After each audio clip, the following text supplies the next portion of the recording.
ये जो बजट है, दिल्ली से जो मदद मिलती है उसका भी एडिशन बजट है। ये जो 6 लाख करोड़ के लिए ताली बज रही हैं, वो दिल्ली के बजट को जोड़ करके बजट है। और फिर कल भी मैंने कहा था कि दिल्ली की सरकार की मदद क्या है। अगर मुंबई से लेकर के दिल्ली तक एक्सप्रेसवे बन रहा है तो यूपी को क्यों छोड़ा जा रहा है, यूपी को क्यों नहीं जोड़ा जा रहा है। और अभी भी जो पुरानी सरकार के काम थे वही दिखाई दे रहे हैं। सैनिक स्कूल कोई नया नहीं बना। अगर कोई सैनिक स्कूल के लिए बजट दिया गया हो तो बताओ, वही पुरानी सरकार के जो सैनिक स्कूल है वही हैं। मेडिकल की जो व्यवस्थाएं थी गरीबों के लिए, ये दावा करती है सरकार कि मेडिकल कॉलेज लखनऊ में इतने ओपीडी हैं, इतनी संख्या में पीजीआई में लोग आते हैं, इतनी संख्या में लोग आपके लोहिया इंस्टीट्यूट में इलाज कराने आते हैं। लोग लाखों की संख्या में लखनऊ इसलिए आ रहे हैं क्योंकि जिले स्तर पे जो आपके अस्पताल होने चाहिए वो बर्बाद हो गए। किसान के गन्ने का भुगतान का तो सरकार बताती है, लेकिन सरकार कभी ये नहीं बताती कि बकाया कितना है। क्या इस बजट में किसानों का अभी तक जो बकाया है पैसा वो मिल जाएगा?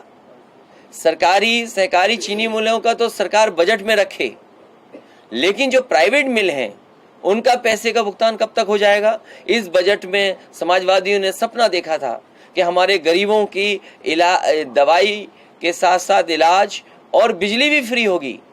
300 यूनिट फ्री बिजली का वादा किया था, लेकिन इस सरकार तो लगातार महंगाई बढ़ा रही है। कहा जा रहा है गड्ढा मुक्ति के लिए एक्सप्रेसवे के लिए और बजट लाया जा रहा है और एक्सप्रेसवे बनाए जाएंगे उत्तर प्रदेश। जो राइडिंग क्वालिटी पिछले एक्सप्रेसवे की थी वो एक्सप्रेसवे की क्वालिटी नहीं है। और जहां छुट्टा जानवर गौवंश सेवा की, गाय सेवा की बात कही, वहीं दबाव बना रही है सरकार के लोग भूसा दान दें। कोई सोच सकता है कि जब बजट पेश होना है, बजट में ये चीजें शामिल हों, लेकिन सरकार भूसा तक उपलब्ध नहीं करा पा रही है। और भूसा के लिए भी जबरदस्ती दान चाहती है कि लोग दान करें। पिछले 5 साल में धोखा मिला। ये आंकड़ों का एक मकर जाल है जिसमें आप ढूंढते रहिए आपके लिए क्या है। आप ढूंढते रहेंगे, आपको मिलेगा ही नहीं आपके लिए क्या है। सवाल ये है कि किसान की आय दोगुनी कब होगी, हमारे उत्तर प्रदेश के नौजवान उनको नौकरी रोजगार कब मिलेगा। आज भी बड़े पैमाने पर भर्तियां सरकार नहीं कर पाई, पेपर आउट हुए। और एसआई जैसी भर्ती सोचिए, इतनी तैयारी के साथ की गई हो और उसमें घोटाला हो गया हो। 100 के लगभग लोग पकड़े जा चुके हैं। अगर 100 तक के लोग पकड़े जा चुके हैं, सरकार ये जानती है कि एसआई भर्ती में करप्शन हुआ है, इलीगल मींस से लोगों को पास किया गया है, तो इस परीक्षा को कैंसिल क्यों नहीं कर रहे? देखिए, मैंने तभी आपसे कहा कि ये बजट छठा है, लेकिन इस छठे बजट में सब कुछ घटा है। मैं आपका धन्यवाद देता हूं क्योंकि ये जो 2 टर्म्स हैं, अनएम्प्लॉयमेंट रेट और एम्प्लॉयमेंट रेट, जिस तरीके से सरकार हमेशा ये बताती है कि गन्ने का भुगतान इतना हुआ है, लेकिन सरकार बकाया नहीं बताती है। इसी तरह सरकार हमेशा ये कहती है अनएम्प्लॉयमेंट रेट ये हमारा ये है, लेकिन एम्प्लॉयमेंट रेट क्या है? इस सरकार ने पिंक बूथ बनवाए, 1090 का बजट बर्बाद कर दिया, आशा ज्योति केंद्र बर्बाद कर दिए, 181 में जो पर्याप्त बजट होना चाहिए वो भी नहीं है। आज सबसे ज्यादा एनसीआरबी के आंकड़े कहते हैं, जो एनसीआरबी के आंकड़े कहते हैं वो ये कहते हैं कि सबसे ज्यादा महिलाओं पर, बच्चियों पे घटनाएं अगर कहीं हो रही तो उत्तर प्रदेश नंबर 1 है।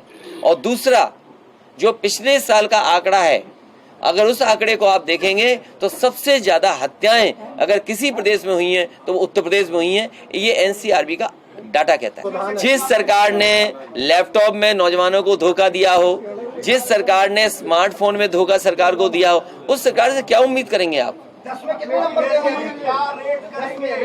मैंने आपसे कहा है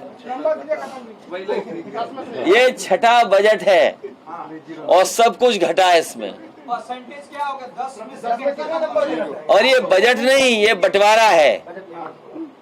नेता विपक्ष कितना नंबर देंगे?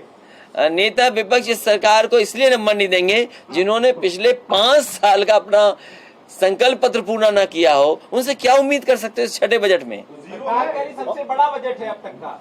हर साल इस तरह बजट बढ़कर के आएगा। जो अगली बार बजट आएगा वो इससे बड़ा बजट आएगा।